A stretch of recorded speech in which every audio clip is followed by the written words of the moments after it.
என்ன குற்றம் செய்தோம்? யாசின் மாலிக் மீது போடப்பட்ட திட்டம் என் மீது போடப்பட்டது. உணர்வுகள் உறங்கி விடுமா? உணர்வுகள் ஊமையாகி விடுமா? ஒரு ஏகாதிபத்தியம் இதை செய்து விட முடியுமா? யார் மீது போட வேண்டியதை ஏன் மேல போட்டீங்க? போட்டோம்னு நாங்க யாருக்கு மேலே வருத்தப்பட கூட படல. ஆனா இன்னைக்கு நிலைமை மாறுது. நிலைமைகள் மாறும். எல்லா நிலைமையும் மாறும். சர்வதேச சமூகம் ஒரு நாள் தமிழ் ஈழத்தை வழிமொழிகின்ற வரலாற்று கட்டாயம் நம்முடைய கண்ணுக்கு முன்னால் நடக்கும். இந்தியா என்ன ஜாலம் செய்தாலும் அதையும் தாண்டி உலகம் நமக்காக ஒத்துழைக்கும். அதற்காக நாம் தாய் தமிழகத்திற்கிற தமிழர்கள் ஒரு குடையின் கீழ் அணிவகுத்திருக்கிறோம். இந்த உணர்வுகள் இந்த மண்ணில் பட்டு போகவில்லை என்று எல்லா தமிழர்கள் நெஞ்சத்தில் பதிவு செய்ய வேண்டிய வரலாற்று கடமை நமக்கு இருக்கு. இல்லைன்னா நான் இந்த மேடைக்கு வந்திருக்க மாட்டேன். நம்ம எந்த தவறும் செய்யல. நான் காங்கிரஸ் கட்சியில் இருக்கின்ற மதிக்க தகுந்த தலைவர்களை கேட்கிறேன், உங்க பார்வையிலேயே தவறு இருக்கிறது. நாளைக்கு இந்த தீர்மானம் கொண்டு வந்து வாருங்கள். ஜெயலலிதாவே தீர்மானத்தை கொண்டு வந்ததற்கு பிறகு இன்று உங்களுக்கு என்ன? அந்த அம்மாவை கொண்டு வந்துட்டாங்க. ராஜீய தடை விதிக்க வேண்டும். கிருஷ்ணமூர்த்தி அதுக்குதான் செத்தான்.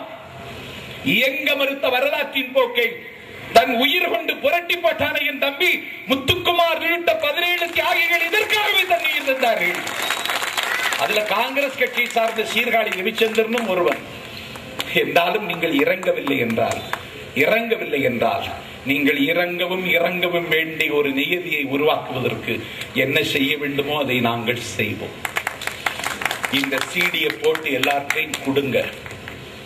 இனி எந்த ஆபத்து நமக்கு வந்து விடாது. அப்படி வந்து அதை நாம் துணிச்சலாக எதிர்கொள்வோம். எத்தனை பேர் அப்படி தியாகம் பண்ணிட்டான். நான் கேட்கிறேன், அவர்கள் என்ன ஆயுதம் தாங்கி போராடுவதற்கு பிறந்தவர்களா இல்லையே? என் தம்பி திலீபனை விடவாடா? தேசப்பற்றாளனும் அஹிம்சை காந்தியை வென்றவன் எங்கள் திலீபன். உண்ணாவிரத போரில் உலக புகழ் பெற்ற காந்தியை முறியடித்தவன் திலீபன். திலீபனுடைய உண்ணாவிரத போரை ஒத்துக்கொண்டீர்களா? இல்லையே. ஆயுதம் தாங்கி போராடியது ஆபத்து என்றால், அது அயோக்கியத்தனம் என்றால், நான் கேட்கிற சிவபெருமானை ஆயுதம் தாங்கி தானடா போராடணும். பகவான் கண்ணனை அது தானே செய்தான். அம்பாள் அது தானே செய்தான். சூரியனை சங்காரம் செய்து சுப்பிரமணியன் தானடா செய்தான். தமிழர்கள் ஆயுதம் இந்தியாவினுடைய விடுதலை போராடி ஆயுத போராட்டம் தான்டா. காந்தியினுடைய அகிம்சையும் காந்தியினுடைய ஒத்துழையாமை இயக்கமும் காந்தி குடித்த ஆட்டுப்பாலும் திண்ட நிலக்கடலையும் கட்டியிருந்த கோவணமும் மட்டுமல்ல இந்தியாவின் விடுதலை தீர்மானித்தது. இந்தியாவினுடைய விடுதலை போரில் ஆயுதத்துக்கு பங்கு இருந்தது.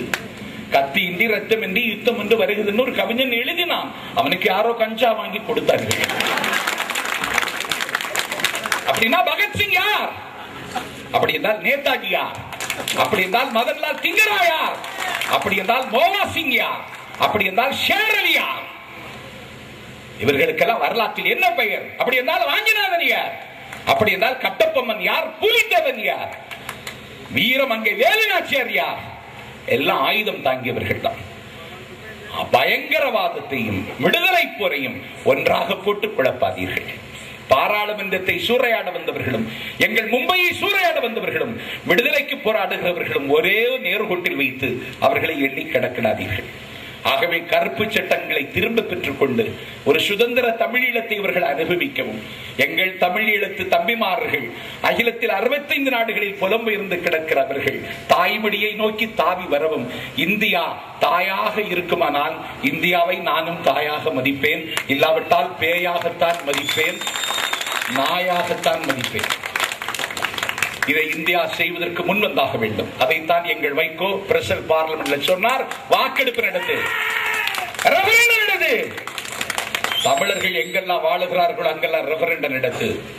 நீ கொசாவாவுக்கு ரெஃபரண்டம் நடத்திய, நீ மாண்டிவிக்குறவுக்கு ரெஃபரண்டம் நடத்திய, நீ தெற்கு சூடானுக்கு ரெஃபரண்டம் நடத்திய, நீ இதற்கு ரெஃபரண்டம் நடத்தின வைகோ ஒரு கோரிக்கை வைத்திருக்கிறார்.